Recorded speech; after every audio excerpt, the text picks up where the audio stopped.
Bismillahirrahmanirrahim. Kitab wasaya ad-darsul rabi' fi huquqil walidain. Ya bunaya apa saiki?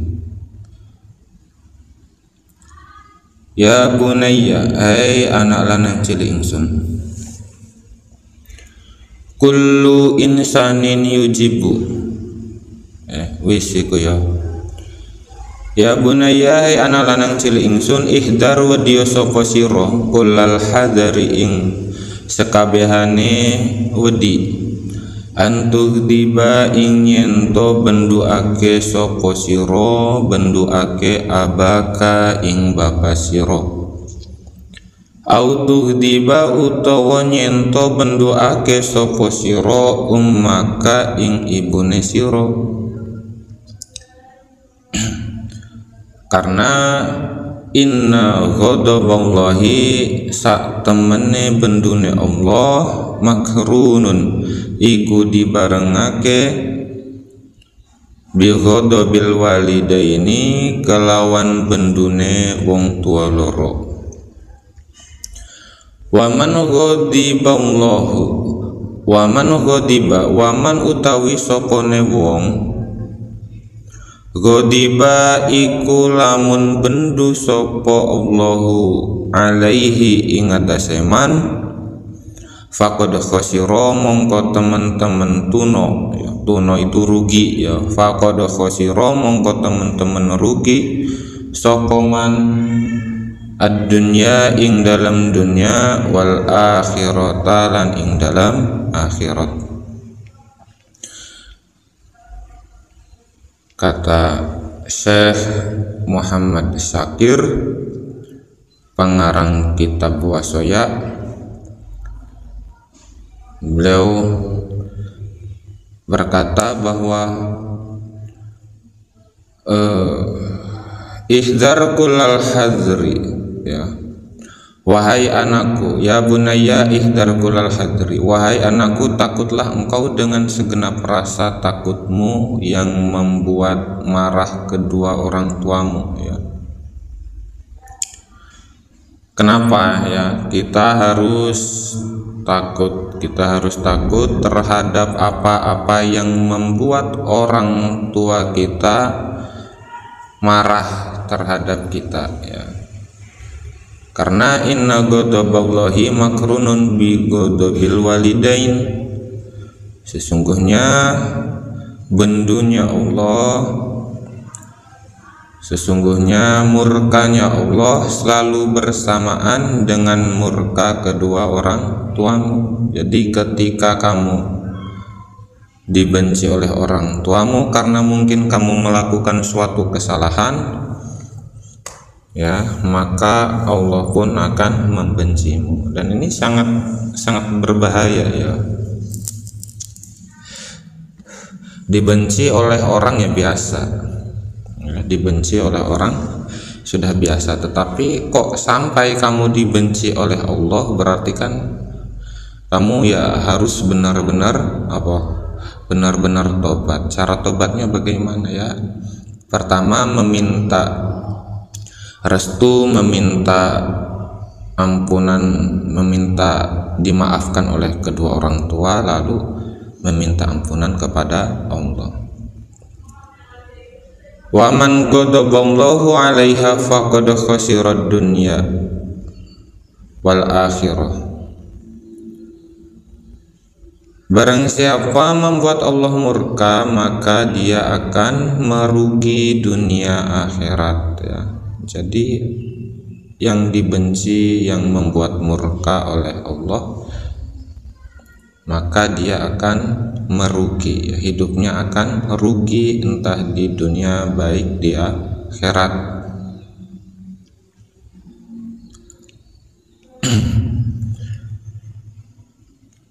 Saya kira semua orang setuju, ya, bahwa definisi seseorang yang tidak memiliki hati adalah bagi mereka yang saat diberi kebaikan namun membalasnya dengan keburukan. Ya, saya ulangi, definisi seseorang yang tidak memiliki hati adalah bagi mereka yang saat diberi kebaikan namun membalasnya dengan keburukan. Sebenarnya cara membahagiakan kedua orang tua bukan hanya dengan harta, ya. Saat kalian kesusahan dalam urusan dunia, seharusnya kalian tidak membuat susah orang tua. Begitupun saat kamu jatuh bangun mencari uang yang susahnya minta ampun, maka sering-seringlah minta maaf kepada kedua orang tua. Barangkali ada kesalahan dalam dirimu yang tanpa disadari menyebabkan rizkimu seret. Karena segala kesuksesan yang telah dicapai oleh seorang anak itu tidak mungkin terlepas dari segala macam usaha dan doa orang tua, ya. Kamu bisa sukses sekarang, kamu bisa ngaji, bisa opo, ya. Sudah hafal 1 juz, sudah hafal 2 juz.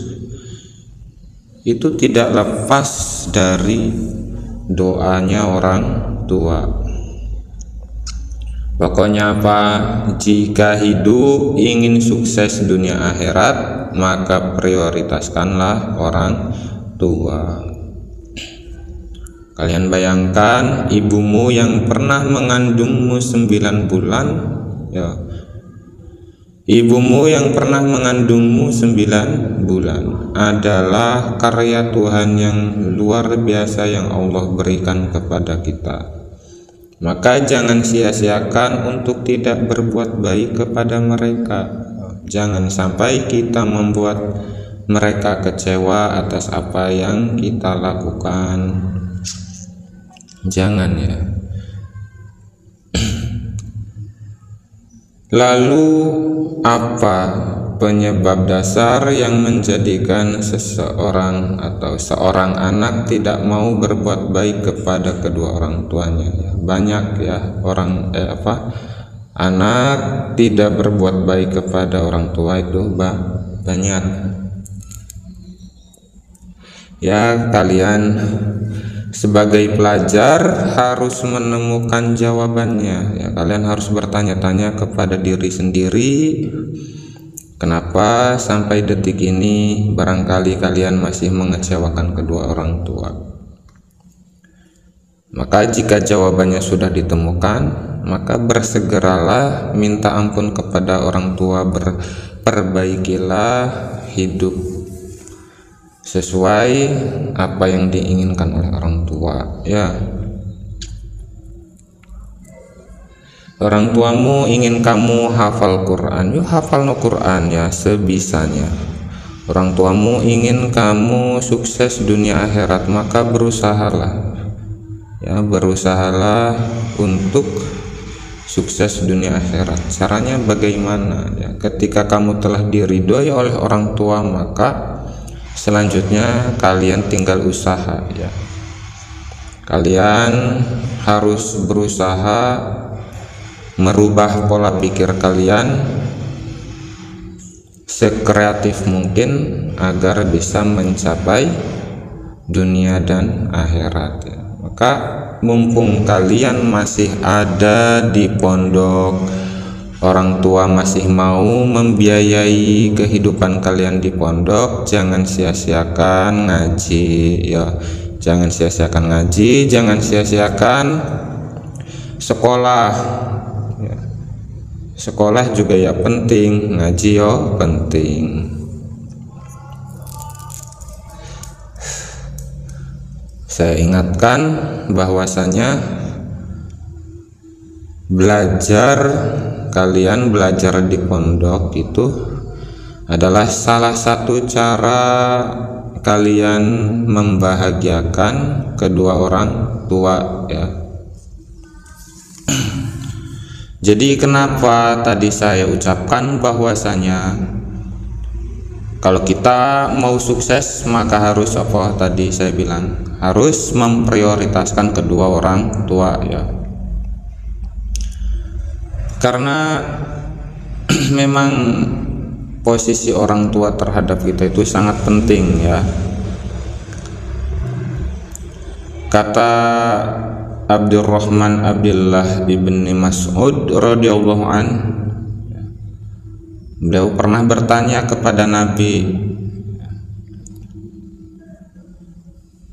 kurang lebihnya begini ya, aku pernah bertanya kepada Nabi Shallallahu Alaihi Wasallam mengenai amal apa yang paling dicintai di sisi Allah. Rasulullah bersabda, sholat tepat pada waktunya. Kemudian sahabat tadi bertanya lagi, lalu apa lagi selain itu wahai Rasulullah? Rasulullah menjawab, berbakti kepada kedua orang tua ya. Jadi berbakti kepada orang tua itu termasuk salah satu amal yang paling disukai oleh Allah.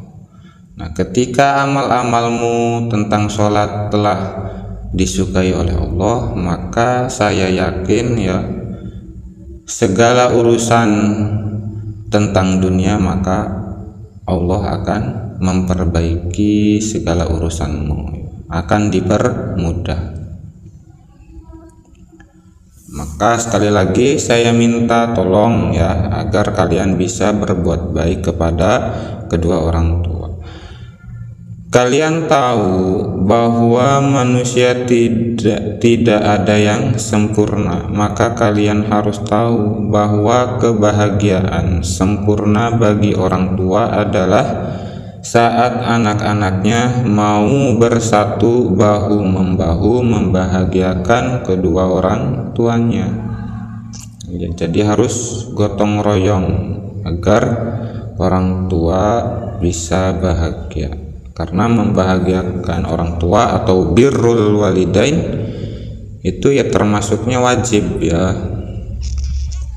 Wabil walidaini ihsana wa'budullaha wa la tusyriku bihi syai'a.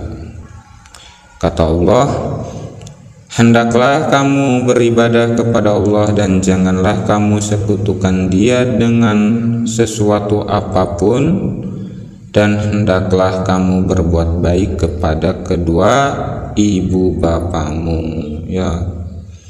Jadi wajib hukumnya.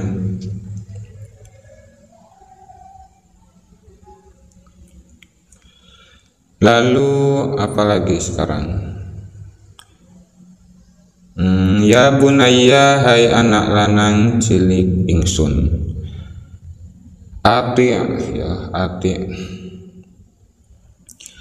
ati manuta sapa sira, atau ati taat sapa sira, taat maring sapa ya, abaka taat maring bapa sira, wa ummaka lan taat maring ibu sira. Kalian harus manut apa yang diperintahkan, apa yang diperintahkan oleh kedua orang tuamu, maka kalian harus melaksanakannya. Wala tukhalif, ojo nulayani sapa sira huma ing abaka wa ummaka fi syai'in ing dalam swiji-wiji, illa idza amaro, kejaba ing dalam nalikane perintah sapa walidain ka ing sira, perintah yang mau bimaksiati maulaka, kelawan maksiat, kelawan durhakani ing bendoro sira.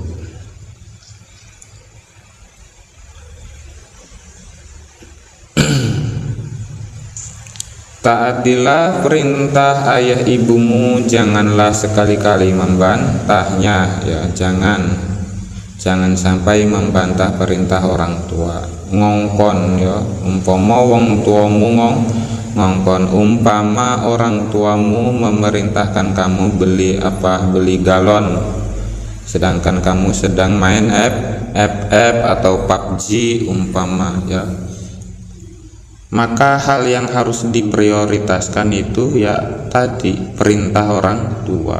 Main HP-nya berhenti dulu ya, ini biasanya berlaku bagi kaum rebahan ya, jangan begitu.